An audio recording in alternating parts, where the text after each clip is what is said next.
All right, so as I was saying, the transformer architecture is essentially a combination of a bunch of these attention layers stacked together. I'll zoom in for now on just the encoder portion, which is itself like fairly small, so we'll just tackle that for now.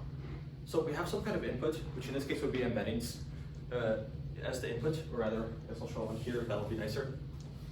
We start with the input embeddings, and they're separated out to the keys, values, queries, passed to the attention, and we have this residual connection where we don't actually just take the attention output, we actually just add it to the embeddings as they are. So the embeddings are just transformed via the attention layer, and then also a feed-forward layer for good measure on top of that. So all this does is this just kind of takes the inputs and transforms them to a very similar, same dimensionality actually, but just like ever so slightly different, like somehow recombines all of the values into however way it wants to. But at the end of the day, it's not that much different from just like a feed-forward operation. So this itself, it has that little endx next to it. That means that this is just stacked a bunch of times. So that's exactly what the encoder really is. It takes that little operation and just stacks it a bunch of times. So in that diagram from earlier of the full transformer architecture, what we do is we take our inputs, we embed our inputs, we add the positional encoding to them, and then we just do attention and a feed-forward layer at the end of it repeatedly until we're satisfied. They said 6, which is a pretty arbitrary number. I guess that's what they found had good enough performance while still being fast enough. Who the hell knows? So, yes. So for these feed-forward networks, isn't the result of the multi-head attention like an arbitrary size? So I think the, what do you mean? Like, it ends up being the same size as the embeddings. They keep the dimensionalities the same. but you have a big matrix. Oh, so is the Well, the embeddings themselves are a big matrix. Wait, I'm saying if you have like a different length sequences, you're gonna have a different dimensionality of your matrix, right? Well, it's expected to, I guess it's expected. Yeah, it's reasonable. I'm not going to say this for sure, but I think it expects it to have a fixed length input. Okay, sure. Or maybe it has some kind of tricks to make it work. Or it could do like the feed-forward Yeah. on a per token. Yeah, it could do it Like that. some kind of weird basis. Yeah. But in effect, the input to one of these blocks is the same dimensionality, or I don't see how it could be different dimensionality from the output to one of these blocks because it's just chained on top, stacked like one by one. Right. So it's transformed into the embeddings and has the positional encoding added to it. And then it's just transformed by this repeatedly. You can even call it a transformer because it repeatedly transforms it. So this, going back to this diagram, so this is specifically purposed for sequence to sequence translation. The architecture would be different if what you want to do is, let's say, classifying it. Let's say what you want to do is classify a document, like when was it written? There's no reason to predict an output word. What you'd probably want to do is have a much simpler architecture where it essentially be just the encoder portion with a linear layer and softmax at the end. It would probably be something like that rather than what you see here. But in this case, they have this kind of architecture where, so you understand that this is a big stack of encoders. This here then is a big stack of decoders where we give the input. These are the inputs that we have already generated. For some, the inputs that we didn't generate, we're just given them as the sequence that is the sequence we're translating. And this is the sequence that we are actually creating. And we assume that we have already created some amount of the sequence. We only generate one word at a time. And what we do is the encoder passes the input sequence through itself and transforms it into some kind of alternate representation. This alternate representation, in the middle, you can see that little line that connects. In the middle of the decoder, it's actually used as the keys and the values for the attention within the decoder. So you could say that at some stage, the encoder extracts the relevant information and organizes into almost like a lookup table of sorts that the decoder can then reference. And what you end up with is you have a tension between the output words and the inputs, or the, I'm gonna say output sequence and the input sequence. You have a tension going from the words or the word that is being generated and all the words that have been generated, and relating them to the words that have already been generated. And kind of, essentially it's taking all this information and reorganizing it however it needs to. And the decoder constructs the relevant queries to search that information. Like, there's no other way to put it that I can think of. This is just what they do. Like, I can't really explain the reasoning beyond like telling you what's in the diagram, because that's just what they do, and it's just what works. Any questions? Because I don't think I left much room for good questions, but. Now we're just doing an RNN again, right? What? We're just basically just doing an RNN only with a bunch of, Well, tension. I don't think you can really call this an RNN because. Well, it's recursive attention. It's recursive in the same way that stacking 5 like linear layers on top of it is recursive. Oh, okay. It's not using a previous activation. Like, just the fact that they're structured the same doesn't really mean it's an RNN. I thought the input embedding layer right there is the kind of like the input to an RNN. Well, they are the same exact operation, yeah. Oh. The input embedding is exactly the same as the input embedding in the RNN. It's just that we need some way to embed the words. Isn't that what's considered recursive, or am I just mixing it The up? embedding is not recursive. Or recurrent. I think the text is generated in a way that like externally is recursive, but in terms of how it considers the sequence of words, it's not sequential, so like Yeah. it's attention based. Yeah, So that's- it's between like internal and external recursiveness. That's a good way to describe it. So, the distance between like any word and any other word is always the same computationally. Whereas with an RNN, it considers one word at a time. In this case, when it's generating a word, it considers the entirety of everything all at once. And that's like the computational distance sort of thing. That's like why they argue it's so good. Okay, let's see what slide I have next because I don't even remember. Oh yeah, so they argue that this is good because of the path length, because from any word to any other word, there's the same distance, and it's a very short distance that does not depend on the sequence size. And that's really good for learning long-range dependencies, because it doesn't care if, like, let's say what we have is we have a sentence where, or not a sentence, we have a whole ass book where, okay, the book would probably be too big to fit in memory, but let's say we have a whole paragraph where at the start it talks about a cat, and then at the very end it says like it, and it is supposed to refer to the cat. Then like it needs to recognize that it needs to connect those two. That's going to be a whole lot easier if its default behavior is to connect everything equally, where it can learn those relationships. Then furthermore, it's just very fast because there's no recurrent layers. You can do everything all at once with matrix multiply operations. Like we might have seen with this, it's just a whole bunch of matrix multiplies going together. It's practically a glorified V4 network, and that's just very optimized and fast. So in the end, this doesn't actually end up being very fast, because instead of using faster networks, people just make bigger networks that are then even slower. But that's a whole other thing. Like they're able to make the bigger networks because it's so much faster. You could not make an RNN with remotely as many layers or parameters as GPT-3, and it would not train that fast. Like our transformers, for how many parameters they have, and they train so fast. And part of that is that the gradients are very balanced. I mean, sure, there's however many layers, but an RNN also has a bunch of layers. But an RNN also, for every single token, the gradients, the path length increases for every single token, and the gradients are somehow limited or exploded by every single token, which is kind of not great. All right. Oh, yeah, and here's the actual paper.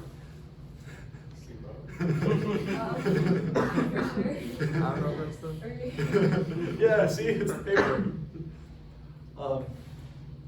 So I was going to scroll down a little. So specifically, the first thing I want to look at is, yeah, so they use 512 dimensional embeddings, as far as I'm aware. then in their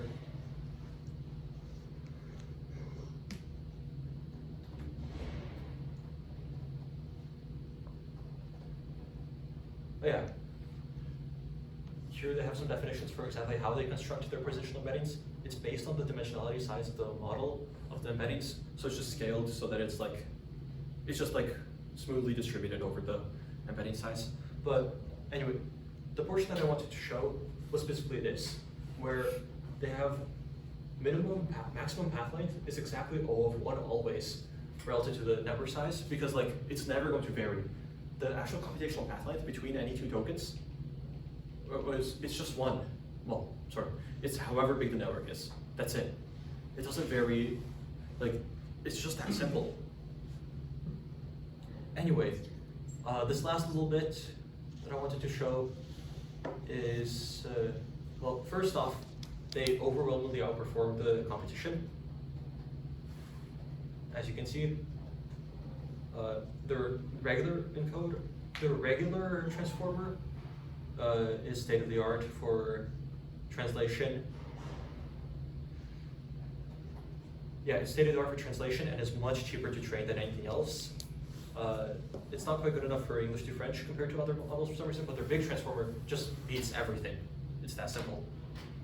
And it's still faster to train than like the competing RNN-based models, or not RNN-based models, I guess. I don't really know what some of these are. This is probably a convolutional model. Anyway,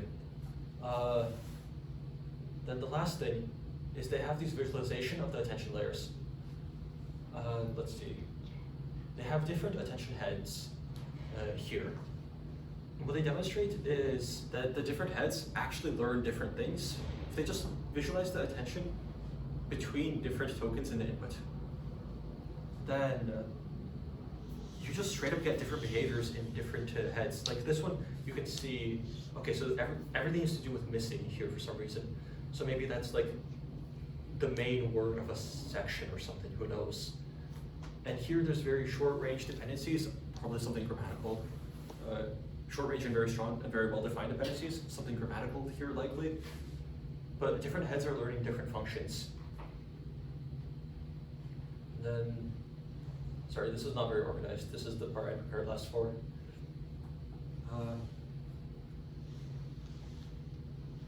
Honestly, you can just read it yourself afterwards if you really care about the very fine details. Yes? How do the heads learn different things? Is it just like different initializations? They're initialized differently randomly, but the important thing is the optimization. If the optimization leads two heads to be identical, then they're completely worthless. Why are they even there? So it's naturally going to diverge them into different states. Okay. That's true of general like optimization in other cases as well. If you have like multiple kinds of options, it's likely that you'll end up with divergence of different versions of it. Based on the initializations? Or Yeah, it would of course depend on the initializations, but well, this isn't universally true. There are some cases where it could be argued that that's like not the case, but here you do find that. Yes. So can you go to like the image of the full model and then walk me through what would happen if you run, the cat is very large Yeah. through it? Okay. Like time, like in a sort of timeline. Yeah, I'll just stick to right here. Sure, yeah. So first we have the cat is very large, is embedded. Then we add positional encoding vectors to the embeddings. There's some weird screwery with exactly how this is done. They have some kind of special feed-forward unit based on that, but I don't really pay attention to that very much, so I can't tell you exactly how that works. But anyway, they have their vectors that they represent the combination of embeddings, which represent the actual word meanings and everything about the words, with their position in the sentence. So, because the vectors themselves cannot represent the position, it is expected then that the position is compensated for with a positional encoding, and now they represent truly everything about the words with their state in the sentence. And then that is projected into keys, values, queries, and we do the attention operation, and what we end up with is a bunch of vectors that are the exact same shape, but what they represent is a sort of reevaluation of the words based off of the context of everything else. And specifically it's multi-head attention, which means that they consider various possibilities of how they are done. But what we ultimately end up with something that is the exact same shape. So what we can do is this little trick where instead of just using that, we actually add what we had originally to it and normalize it just for good measure. I'm not sure that's really necessary, but they do. Probably, or so that things don't explode. But they end up that is something that's still the exact same shape. So this is generally referred to as a residual layer, residual connection, or a skip connection is another term for it. What that means is that instead of the multi-head attention producing the new definitions, what it does is it produces alterations to the definitions, which means it doesn't have to do as much work at each step. And through the end layer and activations of this, it can gradually alter the definitions. But then it also just passes it through feed forward for good measure just for fun. It just gives it additional flexibility in altering the representations. Yeah. What that does, at the end of the encoder, it has representations of every word, and the cat is very large. Let's say we are currently generating el gato este grande, or sorry, este gato. Wait, I changed the word. It's, oh wait, didn't I have this cat over there? Yeah, that's what confused me. Okay, el gato es muy grande would be the target Spanish sentence. But we would be, at any step, we are generating only a single word. We do have to run it multiple times to generate every single word separately. Though the path length itself doesn't change. But let's imagine we have already generated some of the words. El gato es muy, and then we are currently generating the last word. We would encode what we have already generated into the output embeddings, then combine it with the positional encoding exactly the same as with the inputs. Run that through attention. So I'm not entirely actually clear as to where exactly this is added in, because there's 6 of these. It could, I think it's actually every single one of them gets it, but I'm not 100% sure of that. I'm pretty sure that this is connected to every single, the end of this, I think is connected to every single one of this stack of the decoder modules. But after it's just transformed on its own for good measure to extract the relevant context within the output sequence, it's then used to, like that is used to generate the queries for this attention step, which is the second attention step here. And the keys and the values for that one are actually the original input sequence. So what it's doing is it's looking up how each word in the output relates to words in the inputs. So what this does is it relates the words in the output to words in the output. And this relates words in the output to words in the input. And then it just has a feed forward for good measure. And then because it's a transformer, it just does that a bunch of times. And then in the end, what we have is something that's the same dimensionality as the output sequence embedded. Pass it through a linear layer so that we can condense it down to a much smaller space. And softmax it to turn into a probability distribution of every single word being generated. And then we just pick the highest one, and we sample from that, and we just give a word.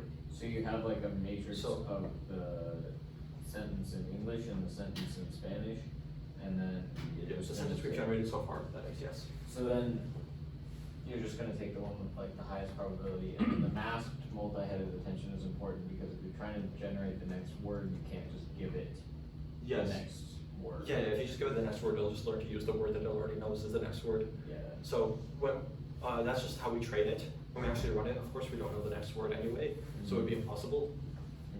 But it's just like, when we train it, we say, okay, let's pretend we know this portion of it. Let's try to generate the next portion of it. How exactly do you run it? You just, Because you don't have the output embedded. well, you have, at the start, you have a sequence that is 1. You just have to start a sequence as your first word. Yeah. And then or you might be able to get away with not even having a start sequence, but that'd be a problem. That would probably be stuffed. But yeah, the size would be 0, that wouldn't make any sense. So yeah, you would just have start of sequence as your first token, and it would just run like normal. Because it's just start of sequence is what you've generated so far, and then it just tries to generate the first word. So like, yeah, I guess, okay, so I guess that works for like translation, but. Yeah, this is specifically suited for translation. Yeah. You have to adapt the architecture if you want to do anything else with it.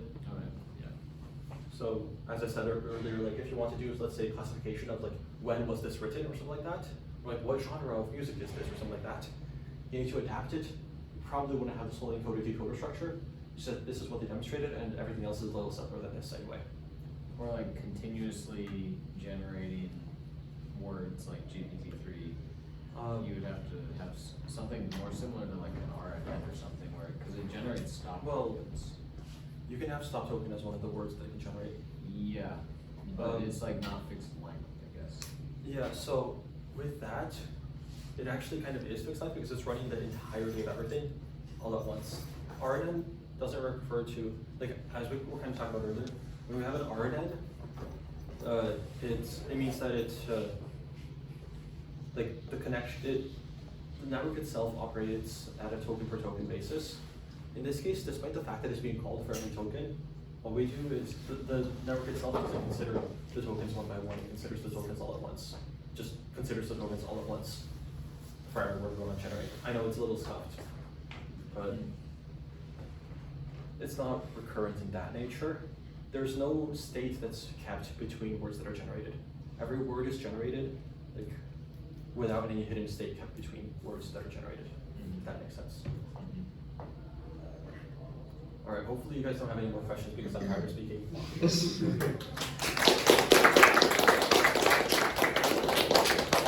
Thank you. Bravo. All right. Thank you, Yegor. Also, I will say that Google Translate uses LSTM, or recurrent encoders and decoders, where it have one attention block. Yeah, attention really strengthens RNNs. I don't know, I kind of assumed that as a translator used transformers, but I guess that'd be too expensive and slow. Right. When did that paper come out? This paper? Yeah, attention is all you need. I think it's like, if you